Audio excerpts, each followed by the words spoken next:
सभी विद्यार्थियों का yes public senior secondary school के इस ऑनलाइन यूट्यूब चैनल पे स्वागत है। मेरा नाम है दिनेश बेनीवाल और हम पढ़ रहे हैं फिजिक्स। और फिजिक्स में अपना टॉपिक कौन सा चल रहा है? इलेक्ट्रोस्टैटिक्स, जो पिछले 3-4 दिन से अपना रनिंग में है। और हमने लास्ट जो टॉपिक पढ़ा था वो क्या पढ़ा था? Electric field line. Field line का एक पॉइंट हल्का सा रहा था, उसके बारे में मैं पहले चर्चा कर लूंगा, फिर हम इलेक्ट्रिक डाइपोल और डाइपोल मोमेंट के बारे में देखेंगे। तो फील्ड लाइन का जो एक अपना टॉपिक बचा था, एक पॉइंट बचा था, काफी पॉइंट थे उसमें, वो किसके बारे में था? वो था नंबर ऑफ लाइंस। जो number of electric field line है वो क्या बताती है कि किसी पॉइंट पर या किसी प्लेस पर number of electric field line direct proportionally to intensity of electric field. इसका मतलब क्या है कि किसी जगह पर, हम यहाँ पे बात करें, यहाँ पे जो फोर्स लाइन है उनकी कितनी क्वांटिटी है, उनके कितने नंबर है। इसका मतलब है नंबर यदि ज्यादा है तो इंटेंसिटी जो ई वेक्टर है वो आपका क्या होगा? ज्यादा होगा। और यदि ये कम है तो आपका जो ई वेक्टर है वो क्या होगा? कम होगा। सीधी सी बात ये है कि इनकी संख्या, इलेक्ट्रिक फील्ड लाइन की संख्या यदि ज्यादा है तो आपका इलेक्ट्रिक फील्ड की इंटेंसिटी क्या होगी? ज्यादा होगी। प्रोपोर्शनली बोला है ना, हमने बोला है number of electric field line is direct proportionally to electric field intensity या इंटेंसिटी ऑफ इलेक्ट्रिक फील्ड। इसका मतलब क्या हुआ? इसका मतलब ये है कि कहीं पर यदि ये number of electric field line ज्यादा है तो वहां पर जो इंटेंसिटी है वो क्या होगी? ज्यादा होगी। प्रोपोर्शनली का मतलब ही क्या है कि नंबर बढ़ेगी तो इंटेंसिटी बढ़ेगी, नंबर घटेंगे तो इंटेंसिटी घटेगी। तो इसका मतलब ये है, हम ये कह सकते हैं कि जहां पे फील्ड लाइन ज्यादा है वहां पे इलेक्ट्रिक फील्ड की इंटेंसिटी भी क्या होगी? ज्यादा। जहां पर फील्ड लाइन कम है वहां पे इंटेंसिटी क्या होगी? कम होगी। और दूसरे वर्ड में हम ये बात कह सकते हैं कि कहीं पर ये जो इलेक्ट्रिक फील्ड लाइन है इनके नंबर ज्यादा है तो हम दूसरी बात में क्या कह सकते हैं कि ये क्राउडेड है। ठीक है ना, मतलब ये पास में संकीड़ी है, यानी ये भीड़ इनकी ज्यादा है। तो जहां पे ये क्राउडेड है वहां पर इलेक्ट्रिक फील्ड क्या होगा? आप कहोगे वो ज्यादा होगा। तो इसका मतलब है जहां पे क्राउडेड है वहां पे इलेक्ट्रिक फील्ड कैसा होगा? स्ट्रॉन्ग होगा। इलेक्ट्रिक फील्ड कैसा होगा? स्ट्रॉन्ग। जहां पे जो फील्ड लाइन की नंबर है वो ज्यादा है वहां पे इलेक्ट्रिक फील्ड हम क्या कह सकते हैं? इसे कहते हैं कि जो number of electric field line है वो क्राउडेड है। क्राउडेड है तो इलेक्ट्रिक फील्ड कैसा आपका? स्ट्रॉन्ग है। और यदि ये फार है, मतलब एक दूसरे से दूर दूर है, तो वहां पे आपका इलेक्ट्रिक फील्ड कैसा होगा? वहां पे ये होगा वीक। तो ये इसका एक पॉइंट था। एक पॉइंट और भी है इसमें, आपके पास में कोई भी सरफेस है, किसका? किसी कंडक्टर का सरफेस। कंडक्टर का सरफेस का मतलब क्या हो सकता है? जैसे कि हमारे पास में ये है डस्टर, हमने मान लिया ये मेटल का बना हुआ है, ठीक है ना, ये मेटल का बना हुआ है और इसको हमने चार्ज दे दिया, तो ये चार्ज ले लिया, तो ये वाला जो सरफेस है, इस सरफेस से जो निकलने वाली इलेक्ट्रिक फील्ड लाइन है वो किस प्रकार से होती है? तो वो किसी भी कंडक्टर के सरफेस से इलेक्ट्रिक फील्ड लाइन भी हमेशा परपेंडिकुलर निकलती है। पॉइंट चार्ज से भी परपेंडिकुलर निकलती है और इससे भी कैसे निकलती है? परपेंडिकुलर निकलती है। चार्ज कैसा हो? यदि इसको पॉजिटिव चार्ज दिया जाए, जैसे ये है, ये हमने मान लिया मेटल का है, ये मेटल का नहीं है तब भी इसको चार्ज दिया जा सकता है, तब भी इलेक्ट्रिक फील्ड। लेकिन हम बात करते हैं एक बार मेटल की, कि हमारे पास में जैसे ये मेटल का है, किसी भी मेटल का बना हुआ है, तो इससे इलेक्ट्रिक फील्ड लाइन निकलेगी इस सरफेस से और वो इससे परपेंडिकुलर होगी। किसी भी पॉइंट से हम देखेंगे, आप इस पॉइंट से देखेंगे, ये परपेंडिकुलर होगी, 90 डिग्री का एंगल बनाएगी। एक इलेक्ट्रिक फील्ड लाइन ये निकल गई, फिर एक यहां से इस प्रकार से निकल गई, इस प्रकार से निकल गई, हर एक पॉइंट से ये कैसे निकलेगी? परपेंडिकुलर। आप कहोगे इसी सरफेस से निकलेगी, नहीं, इससे भी निकलेगी, नीचे वाले से भी, इस वाले से, टोटल इसके 6 है ना सरफेस, सभी से निकलेगी। तो इस प्रकार से ये निकलेगी तो परपेंडिकुलर होगी। तो इस आप कहोगे इसमें क्या नई बात है? जो पॉइंट चार्ज था उससे भी परपेंडिकुलर निकल रही थी।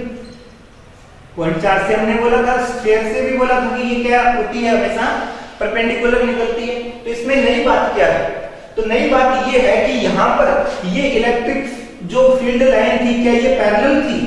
पैरेलल नहीं थी, लेकिन ये क्या होगी आपकी पैरेलल होगी। और इससे ये मान लो हमने यहाँ पे रख दिया, मैंने ये आपका मेटल है और इसको चार्ज दिया हुआ है और इसको मैंने इस प्रकार से यहाँ इस प्रकार से रख दिया, तो ये फील्ड लाइनें इस प्रकार से होंगी, आगे की तरफ चलेंगे, ठीक है। तो ये फील्ड लाइनें ये चल रही है इस प्रकार से।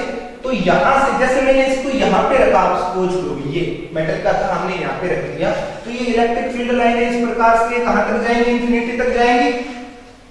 यहां से ये कहां तक जाएंगे? आपकी इंफिनिटी तक जाएंगे। इनके बीच में ये वाला पॉइंट ले लो आप, ये वाला पॉइंट ले लो, ये आपने ए लिया, ये बी लिया, ये आपने सी लिया, 3 पॉइंट ले लिए। और ले लो ये डी ले लो। प्रत्येक पॉइंट पे, ईच पॉइंट पे जो इलेक्ट्रिक फील्ड है उसकी इंटेंसिटी क्या होगी? सेम होगी, ठीक है ना। इलेक्ट्रिक फील्ड की इंटेंसिटी क्या होगी? सेम होगी। तो इसको बोलते हैं सेम इलेक्ट्रिक फील्ड, कि ईच पॉइंट पे इलेक्ट्रिक फील्ड क्या रहता है? सेम रहता है, ठीक है ना। और यहाँ पे पोटेंशियल होगा, इसको बोल सकते हैं इक्वो इलेक्ट्रिक फील्ड। और इसके ऊपर जो पोटेंशियल होगा वो आगे की चीज है, वो भी क्या होगा? ईच पॉइंट पर क्या होगा? सेम होगा। ये इसकी प्रॉपर्टी है। तो ये हमने सभी प्रॉपर्टी की बात की। हर एक प्रॉपर्टी कहीं ना कहीं अपने काम में आएगी।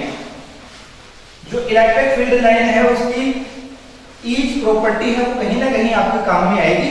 हो सकता है सारी प्रॉपर्टी आपको एक साथ में समझ में ना आए, ठीक है ना, लेकिन आगे जैसे ही इनकी कहीं पे जरूरत पड़ेगी मैं आपको फिर रिवाइज कराऊंगा और आपको बताऊंगा कि ऐसा मैंने बताया था, फिर आपके अपने आप ऑटोमेटिक याद आ जाएगा।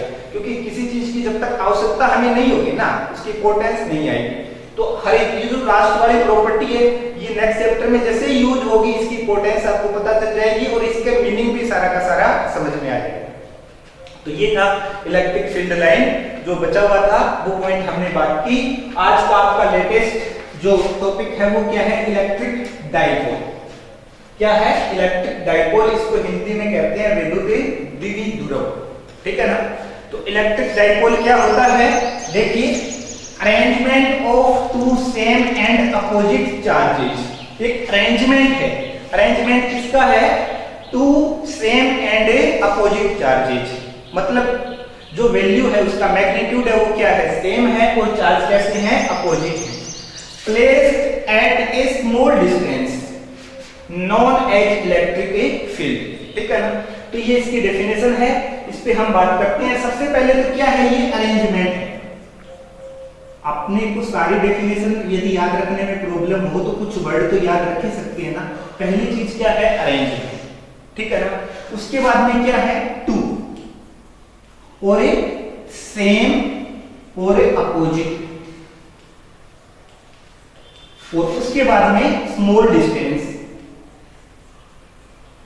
इतने पॉइंट आपकी याद है तो आपकी डेफिनेशन कंप्लीट है। किस प्रकार से? सबसे पहले तो अरेंजमेंट है, कुछ ना कुछ अरेंजमेंट होगा, ठीक है ना। उसके बाद में two same and opposite charges. तो सेम यानी मैग्नीट्यूड क्या होगा? सेम होगा, और अपोजिट तो इसका मतलब है एक आपके पास में पॉजिटिव क्यू होगा, दूसरा आपके पास में क्या होगा? नेगेटिव क्यू होगा। क्या ये दोनों चार्जेस अपोजिट हैं? बिल्कुल अपोजिट है। ये पॉजिटिव है, ये क्या है? नेगेटिव। तो ये सेम है क्या? इनका मैग्नीट्यूड सेम है क्या? तो आप मैग्नीट्यूड यदि आप निकाल के देखेंगे इनका, जैसे प्लस क्यू का मैग्नीट्यूड क्या होगा? आपका क्यू होगा। माइनस क्यू का मैग्नीट्यूड आपका क्या होगा? क्यू होगा। तो दोनों का मैग्नीट्यूड सेम है या नहीं है? सेम है, ठीक है ना। तो मैग्नीट्यूड दोनों का क्या हो गया? सेम हो गया। और दोनों चार्जेस के अपोजिट हुए या नहीं हुए? हो गए हैं। और इनके बीच की डिस्टेंस क्या होनी चाहिए आपके पास में? स्मॉल होनी चाहिए, स्मॉल डिस्टेंस। तो इनके बीच की जो डिस्टेंस है उसको हम लेते हैं 2a, ठीक है ना, 2a। तो ये इनके बीच की स्मॉल डिस्टेंस होगी। अब ये जो अरेंजमेंट है, अरेंजमेंट को भूल जाओ। सबसे पहले आपने बोला टू चार्जेस, ठीक है ना, सेम, यानी दोनों का मैग्नीट्यूड हमने क्या कर दिया? सेम। उसके बाद में अपोजिट, ये पॉजिटिव भी है, ये क्या आपका नेगेटिव क्यू है, अपोजिट हो गया। और स्मॉल डिस्टेंस पे रखे होने चाहिए। क्या इन दोनों के बीच की डिस्टेंस स्मॉल है? 2a, हमने ये स्मॉल ली है, ठीक है ना। 2a डिस्टेंस पर ये आपके रखे हुए हैं। और ये जो अरेंजमेंट है, जो हमने जो अरेंजमेंट किया वही अरेंजमेंट आपका क्या है, इलेक्ट्रिक डाइपोल। तो यहाँ पे जो ये ए होता है ना, ए होता है आपका less than and less than and less than r. जो हम पहले से आर ले रहे हैं, जैसे कि पॉइंट चार्ज के लिए हमने आर ली थी ना, उसकी तुलना में ये ए क्या होता है, स्मॉल होता है। डिस्टेंस को देखो, हम आर डिस्टेंस के लिए आता है, ए जो यूज करते हैं वो स्मॉल डिस्टेंस के लिए यूज करते हैं, ठीक है। अब आपके माइंड में एक चीज आ रही होगी कि ये जब पॉजिटिव क्यू चार्ज है, ये माइनस नेगेटिव क्यू चार्ज है, यहाँ पे डिस्टेंस आप ए ले लेते, 2a लेने का क्या मेथड है, ए ले लेते, क्या दिक्कत है, 2a क्यों लिया डिस्टेंस को, 2a लेने के पीछे क्या रीजन है, ए भी हो सकती थी, हमने बोल दिया ए। अब आप प्रैक्टिकली यदि पूछना चाहो कि क्या आर की क्या वैल्यू होती है, ए की क्या वैल्यू होती है, ये कितनी मतलब है स्मॉल होती है तो आर होती है ना, आर होती है 10 सेंटीमीटर 5 सेंटीमीटर। जब हम न्यूमेरिकल करेंगे ना तब आर की वैल्यू पता चलेगी कि यहाँ से लेके यहाँ तक होती है। तो ये मोस्टली न्यूमेरिकल में आर की value 5 centimetre 10 centimetre 20 centimetre 30 centimetre इतनी आती है, ठीक है ना। और जब ए की बात करते हैं, ये कितनी आती है, ये आती है 1.5 mm 1 mm हाफ mm। तो उसकी तुलना में भाई एक तो 1 mm हो गया, एक 10 सेंटीमीटर हो गया, तो ए उसकी तुलना में छोटा हुआ या नहीं हुआ, स्मॉल हो गया ना। तो ये चीज यहाँ पे ये ऐसे ऐसे हम ये सिंबल लगाते हैं कि A less than and less than and less than R. अब कितने लगाते हैं, ये मैक्सिमम नहीं लगाते हैं, 2 भी लगा देते हैं, कोई दिक्कत नहीं, आप ऐसे भी लिख सकते हो, A less than and less than into R, ठीक है। तो इन सिंबलों में तो आप कंफ्यूजन नहीं हो, फिर भी हो तो मैं आगे आपको बता दूंगा कभी, जो अपनी डायरेक्ट क्लास से लगेगी, क्योंकि ये 11th 10th के अंदर कुछ छोटे प्रॉब्लम रह जाती है, वो बाद में समझ में नहीं आते। तो ये देखो, ये ग्रेटर देन का सिंबल है, ये मतलब इसका मुंह जिसकी ओर होगा ना, ए और आर की बात करें तो ए और आर में बड़ा क्या आपका आर, तो मुंह किसकी तरफ खोल दो, इसका एरो का आर की तरफ खोल दो। तो ये ए तो हो गया स्मॉल और आर क्या हो गया आपका ग्रेटर देन। तो अब इसके बाद में ये बात हो गई। अपना क्वेश्चन ये था कि इन दोनों के बीच की डिस्टेंस हम 2a क्यों लें, केवल a ही तो ले सकते थे। 2a इसलिए लेते हैं कि जब हम अब इसके ऊपर डेरिवेशन करेंगे ना, इन पे हम क्या करेंगे, डेरिवेशन करेंगे, तो डेरिवेशन में हमेशा डिस्टेंस क्या लेते हैं, इसके मिड पॉइंट से ली जाती है। कौन से पॉइंट से ली जाती है, मिड पॉइंट से। लाइक हमने a ही ले लेते, a ले लेते तो ये क्या होती है a/2 और ये बात क्या होती है आपकी a/2। फिर आपको a/2 को बार-बार कैलकुलेट करना, तो a²/4 आता, कैलकुलेशन आपकी क्या हो जाती, लेंथ हो जाती। तो उस प्रॉब्लम से बचने के लिए हमने टोटल डिस्टेंस को क्या मानते हैं, यहाँ से लेके यहाँ तक के टोटल डिस्टेंस को क्या मानते हैं, 2a मानते हैं। तो जब मिड पॉइंट से जब हम कैलकुलेट करेंगे तो ये इधर क्या बच गया आपका a और इधर क्या बच गया a। तो अपनी मेरी कैलकुलेशन जो डिस्टेंस है वो कितनी आ जाएगी, अपनी a आ जाएगी। तो वो लंबी डेरिवेशन के अंदर थोड़ी मैथमेटिकली जो कैलकुलेशन है उसको कम करने के लिए हम अपने इजीनेस के लिए इन दोनों चार्जेस के बीच की डिस्टेंस क्या मानते हैं, 2a मानते हैं, ताकि मिड पॉइंट से a उस साइड में रह जाए और a अपनी साइड में रह जाए। तो ये क्या है आपका इलेक्ट्रिक डाइपोल। अब तक हमने केवल किसकी बात की है, इलेक्ट्रिक डाइपोल की बात की है। मैं दोबारा बता देता हूं डेफिनेशन क्या है कि arrangement of two same and opposite charges placed at a small distance known as electric dipole. ये अरेंजमेंट क्या कहलाता है, इलेक्ट्रिक डाइपोल कहलाता है। अब इसके बाद में इलेक्ट्रिक डाइपोल मोमेंट क्या है, ये है आपका product of one charge magnitude and distance between both charges of a electric dipole known as electric dipole moment. तो ये देखो यहीं से आया है। आपके पास में कितने चार्जेस हैं, 2 चार्जेस हैं। किसी भी एक चार्ज का मैग्नीट्यूड ले लो, तो आप इस चार्ज का यदि मैग्नीट्यूड लोगे प्लस q का, तो वो क्या आएगा आपका q ये होगा ना। और इस चार्ज का मैग्नीट्यूड लोगे माइनस q का मैग्नीट्यूड यानी मॉडुलस लेते हो, आपने मैथ में सीखा है बहुत अच्छे से, तब वो भी क्या होगा q। क्या मैग्नीट्यूड दोनों का सेम है, बिल्कुल सेम है। हमने डेफिनेशन में भी यही बोला है कि दोनों का सेम मैग्नीट्यूड होना चाहिए। यहाँ पे हमने ये सेम बोला है ना, ये सेम किसको बताता है, सेम है मैग्नीट्यूड को बताता है। कि अब अपने को क्या करना है, जो सेम मैग्नीट्यूड है उसमें किसी भी एक चार्ज का आपने मैग्नीट्यूड ले लिया और दोनों के बीच की डिस्टेंस, ये डिस्टेंस क्या आपके पास में, ये 2a, ठीक है ना। इन दोनों का प्रोडक्ट आपके पास में क्या कहलाता है, इलेक्ट्रिक डाइपोल मोमेंट कहलाता है। इसको डिनोट किससे किया जाता है, ये बहुत इंपॉर्टेंट चीज है। डिनोट करते हैं P, और जैसा कि ये वेक्टर है तो इसको किससे डिनोट करेंगे, P वेक्टर से। लिखा है हमने, it's a vector quantity and denoted by P vector. Vector quantity होने के कारण इसको किससे डिनोट करेंगे, P वेक्टर से डिनोट करेंगे। ठीक है, ये पॉइंट में लास्ट में क्या है, P vector direction always be to negative to क्या होगी आपकी पॉजिटिव चार्ज, हमेशा इसकी direction negative to positive charge होगी। तो आप देखिए दोबारा, ये तो उसका डायग्राम था ही, अब मैं इसके बारे में बता देता हूं कि सबसे पहले हमने क्या बात की, इलेक्ट्रिक डाइपोल मोमेंट की, P की। तो P क्या होगा आपका कि दोनों में से किसी भी एक चार्ज का मैग्नीट्यूड, तो मैग्नीट्यूड हमने क्या लिया Q इनटू दोनों के बीच की डिस्टेंस। डिस्टेंस अपने पास में कितनी है 2a, तो Q इनटू 2a। ठीक है ना, ये हो गया इनका मल्टीप्लेक्शन। ये क्या है आपके पास में इलेक्ट्रिक डाइपोल मोमेंट, ठीक है ना। और जब हम इसको P वेक्टर लिखते हैं, क्या लिखते हैं P वेक्टर, एक बार इसको मैं ऐसे लिख दूं, इसका वेक्टर फॉर्म अलग से यहां पे लिख देता हूं। वेक्टर फॉर्म जैसी वेक्टर क्वांटिटी है ये तो इसकी मैग्नीट्यूड है, ठीक है ना, मैग्नीट्यूड फॉर्म है। वेक्टर फॉर्म में हम क्या लिखेंगे, P vector equal to Q into 2a vector, जो डिस्टेंस है उसको हम वेक्टर शो कर देंगे, तो ये इसकी क्या जाएगी वेक्टर फॉर्म, और P equal to Q into क्या हो गया 2a, ये इसकी मैग्नीट्यूड फॉर्म है जो सबसे ज्यादा चलती है। अब ये क्या है आपके पास में, किस प्रकार की क्वांटिटी है, ये वेक्टर क्वांटिटी है। इसकी डायरेक्शन क्या होती है, इसकी डायरेक्शन हमेशा नेगेटिव टू पॉजिटिव चार्ज होती है। तो यहाँ पे हमने ये बनाया है प्लस Q और माइनस Q, तो इसका इलेक्ट्रिक डाइपोल मोमेंट होगा ये P वेक्टर, इसकी डायरेक्शन हमेशा क्या होगी negative to positive, negative to positive. अच्छा, आपको पता है इलेक्ट्रिक फील्ड की जो डायरेक्शन है वो क्या होती है, वो होती है पॉजिटिव टू नेगेटिव, क्योंकि इलेक्ट्रिक फोर्स लाइन पॉजिटिव से स्टार्ट होती है और नेगेटिव पे क्या होती है समाप्त होती है। तो इलेक्ट्रिक जो फील्ड है उसकी डायरेक्शन पॉजिटिव से नेगेटिव होती है, इसकी डायरेक्शन उसके अपोजिट, यानी क्या होगी आपकी always be minus Q two plus Q, हमेशा नेगेटिव चार्ज से कहां पे होगी आपकी पॉजिटिव चार्ज पे होगी। ठीक है, ये हमने बात कर ली। अब इसके बाद में इसकी यूनिट की बात कर लेते हैं, सिंपल सी बात है। यूनिट चार्ज, चार्ज की यूनिट क्या होती है कूलम, और डिस्टेंस, डिस्टेंस की जो आपके पास में डिस्टेंस है उसकी यूनिट क्या होती है मीटर।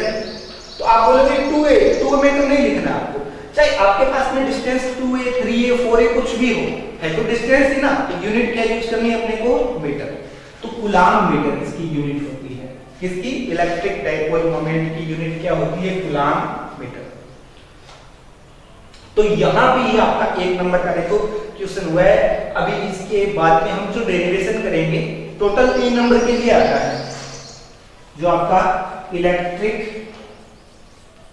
डाइपोल मोमेंट है, इस पे जो आपके पास में क्वेश्चन आता है वो टोटल कितने मिनट का, कितने मार्क्स का आता है, 3 मार्क्स के लिए आता है, ठीक है ना, जिसमें 2 मार्क्स की डेरिवेशन होती है। आगे जो हम टॉपिक पे चलेंगे वो दोनों ही डेरिवेशन के हैं,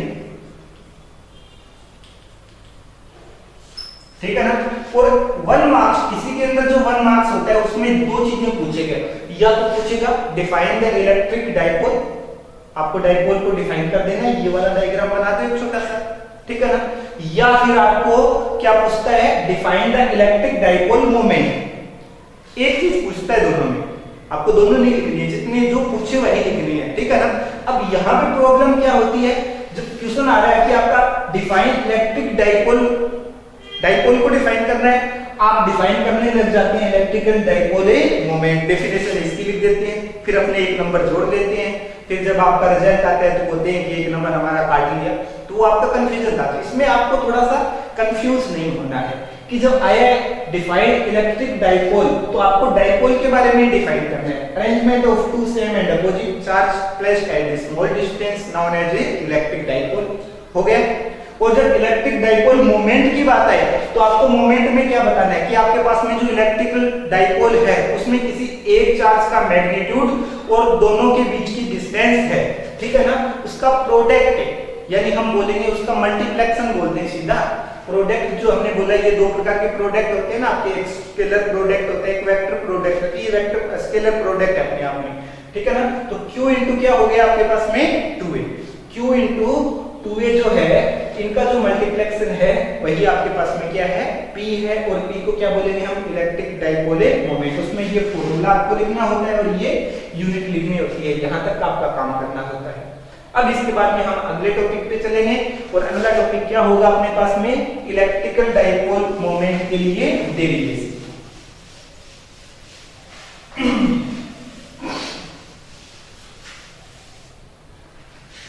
तो अभी इस पे हम डेरिवेशन की बात करेंगे।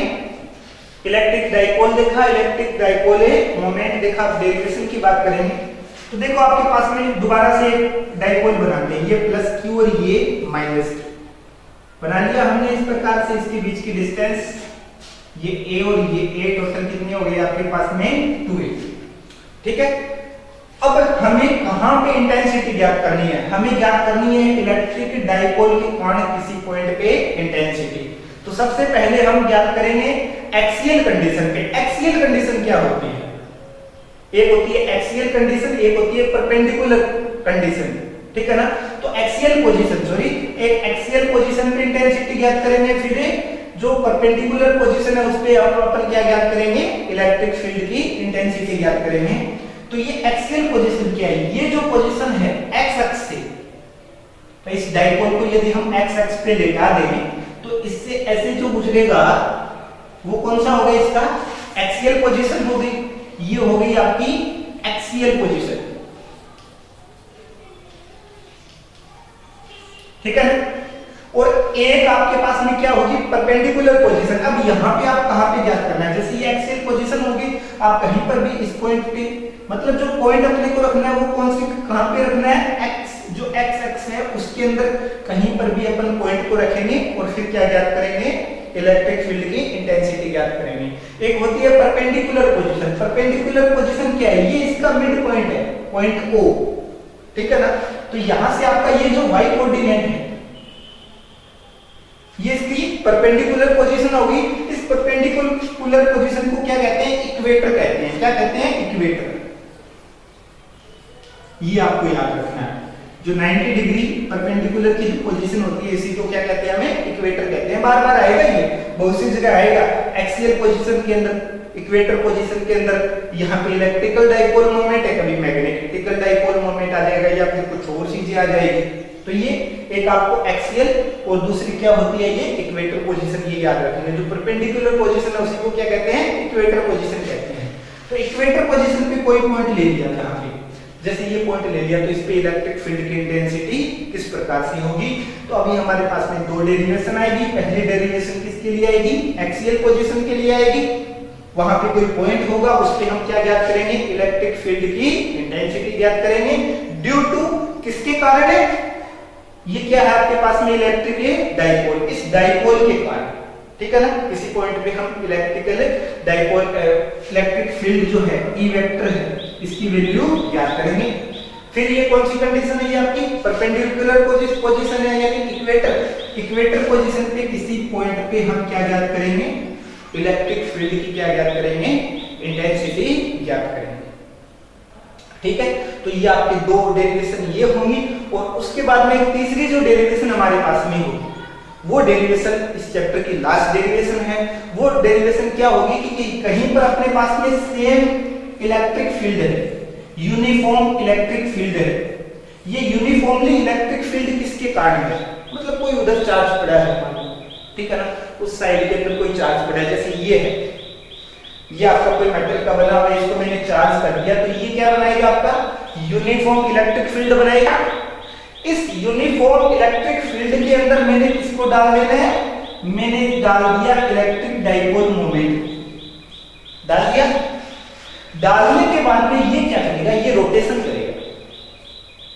इलेक्ट्रिक डाइपोल जब भी किसी ई वेक्टर में यूनिफॉर्म ई वेक्टर के अंदर हम क्या डाल देते हैं, किसी इलेक्ट्रिक डाइपोल को डाल देते हैं, तो डाइपोल क्या करता है, रोटेशन करता है, घूमता है इस प्रकार से, ठीक है ना।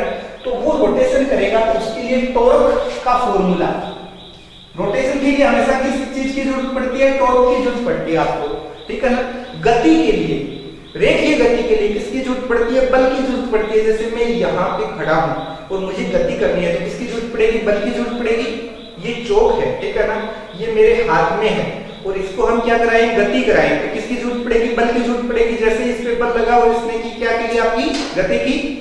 इसी प्रकार से जब कोई चीज कहे कि मैं घूमूंगी, रोटेशन करूंगी, ये जो कह रहा है कि भाई मैं घूम रहा हूं, घूमूंगा, तो इसको लिए हमेशा किसकी आवश्यकता पड़ती है? टॉर्क की जरूरत पड़ती है। उसको बोलते हैं हिंदी में बल, ठीक है ना। लीनियर मोशन के लिए हमेशा फोर्स की आवश्यकता पड़ती है। रोटेशनल मोशन के लिए हमेशा किसकी आवश्यकता पड़ती है? टॉर्क की आवश्यकता पड़ती है। ये पंखा आप देख रहे हैं, पंखा घूमता है, इसको किसकी आवश्यकता पड़ती है? टॉर्क की आवश्यकता पड़ती है, ठीक है ना। और ये पंखा यदि लीनियर गति करे, लीनियर गति कैसे कर सकते हैं? इसको यहाँ से उखाड़ दो, ऐसे फेंकिए आप, वो लीनियर गति होगी। तो लीनियर गति के लिए किसकी जरूरत पड़ती है? फोर्स की जरूरत पड़ती है, ठीक है ना। अब व्हीकल दौड़ते हैं, व्हीकल होते हैं, वो रोड पे दौड़ते हैं, तो वहां पे फोर्स भी होता है और यहाँ वहां पे टॉर्क भी होता है। टायरों में टॉर्क होता है और जो व्हीकल है बाकी बॉडी पे क्या होगा? आपका फोर्स होगा।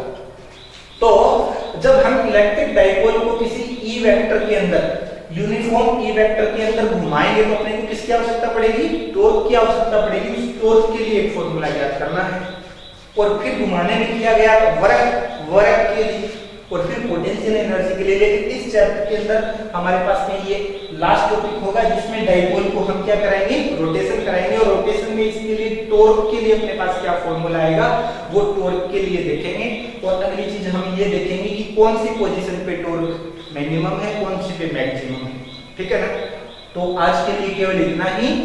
पहले हमने क्या बताया था? इलेक्ट्रिक फील्ड लाइन के बारे में बताया था। उसके बाद में इलेक्ट्रिक डाइपोल मोमेंट, इन दोनों को आप अच्छे से तैयार करना कल के लिए, देख लेना। छोटी देर है इसकी डेफिनेशन, फिर हम इस पे डेरिवेशन करेंगे कि इक्वेटर पोजीशन पे और एक्सियल पोजीशन पे ई वेक्टर का फॉर्मूला कैसे ड्राइव होगा। तब तक के लिए सभी का धन्यवाद।